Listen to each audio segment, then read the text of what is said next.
when we start relying on our five senses and we start thinking that the world is defined by our five senses, we limit ourselves. We limit ourselves to what can be perceived by our five senses. And if it can't be perceived by our five senses, then it must not exist. And then we layer on top of that beliefs. Beliefs, how do beliefs come about? Beliefs are things that have happened or we have observed happening. So we have accepted that they are true. And once we call them true, they remain true forever until we make a conscious decision to change that. And that's what law of attraction is all about. That is what mindset, positive thinking is all about. It is about challenging those beliefs that we created in the past because we know at some level that they are not applicable anymore. Just because one person was rude to me does not mean that the whole world behaves that way. Just because one person did something that I thought was inappropriate does not make everyone in the world inappropriate. Just because something happened once does not mean that it will happen again, but we kind of project. We project if something happens once, our minds project that it will happen again. And that's what we need to change. We need to say, just because it happened once does not mean that it will keep happening again. See, I didn't do that. I didn't do that when I didn't know any better, so I didn't do that. In my marriage, when my husband was rude to me, I thought, oh my God, he is rude to me.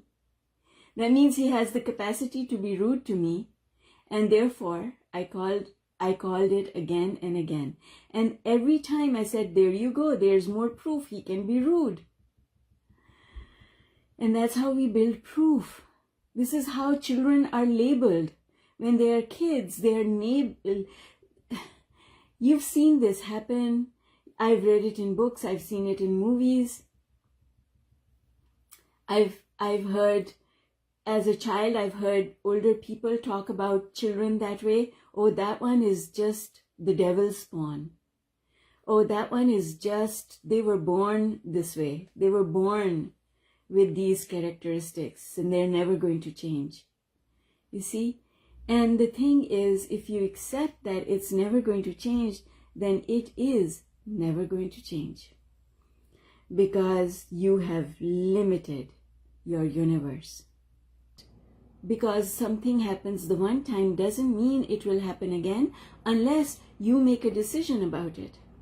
And you tell yourself, this person doesn't like me. That's a decision. You made that decision. And when we kind of go down the rabbit hole, we unravel what really happened is my vibration was in a low place. So I was going to attract negative behavior from the world around me, and you just happened to be there, and you just happened to be there also on that vibration, because had you not been on that vibration, then we would not have had that interaction. But once that interaction happens, you start thinking, oh no, I must have made a mistake about this person because they behaved this way. And that's how it perpetuates, and it perpetuates. If you tell yourself someone doesn't care about you, you are perpetuating it. And this is how we also perpetuate love. Lovers in their early days are just so in love that they refuse to see any negatives. You bring someone home, you bring a date home to introduce your parents, and they say, this is wrong with this person, this is wrong with this person, this is wrong with this person. And you say, no, I know better. Why? Because you're seeing that person through the eyes of love. And when you see someone through the eyes of love, you don't see any negatives about them. But your parents or whoever, friends, are not on the same vibration. They're not in love. They are critical. They have decided that it is their job to prove whether or not this person is worthy of you. So they're looking at it from a whole different point of view. You know what I'm talking about, because you've experienced it in some way, shape, or form. Even when you were in elementary school and you brought a friend home, your mother said, "Why are you hanging out with this person?" You didn't see it the way your mother was seeing it, right? So what does it mean to remain in love? To remain in love means to keep finding positive aspects. To remain in love means to find things to appreciate. Otherwise, you are going to fall out of love. The reason parents, mothers and fathers, anyone who is a parent here knows this to be true. And if you are someone's child, you also know this to be true. And you're all someone's child. Is that when our children do something we don't like, we tend to forget about it most of the time. And we tend to remind ourselves why we love our children, which is why we continue to love our children. And because you have parents, then you have that parental relationship where you know you've done so many things to annoy your parents in the past, but you know that your parents will still allow you to come back most of the time. This has happened to me, and I see it happening over and over again to people, is that in their personal relationships with their significant others, when they stop being in love, how do they stop being in love? By finding fault. When you start finding fault, then you can no longer be in love, because love does not see any negatives. There is nothing wrong with the person that you love.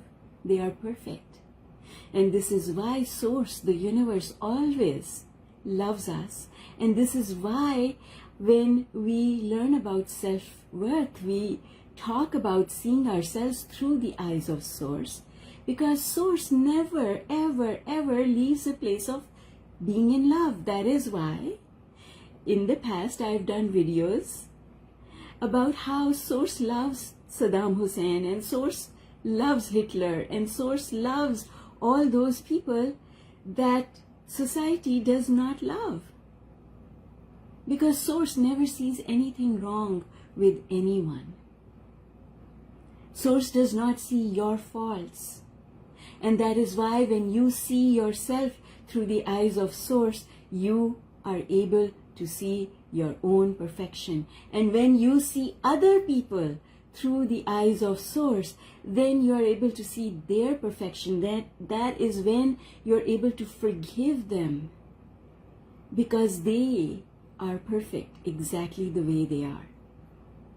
And when you look for reasons not to like them, not to love them, then love walks out the door.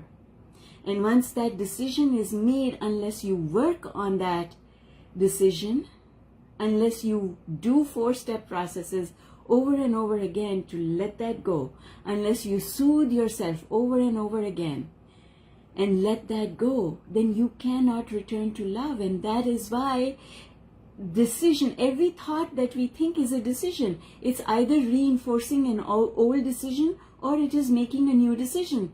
Somebody write that down. That's an excellent thing to remember.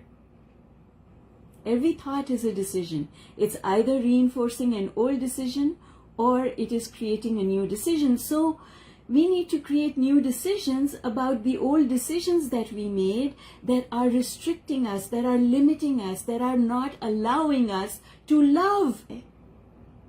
When we reinforce an old decision with a new thought, with a new decision, we are adding momentum. And we know, we should know by now, that momentum results in manifestation. Momentum creates manifestations. Okay? All right, guys.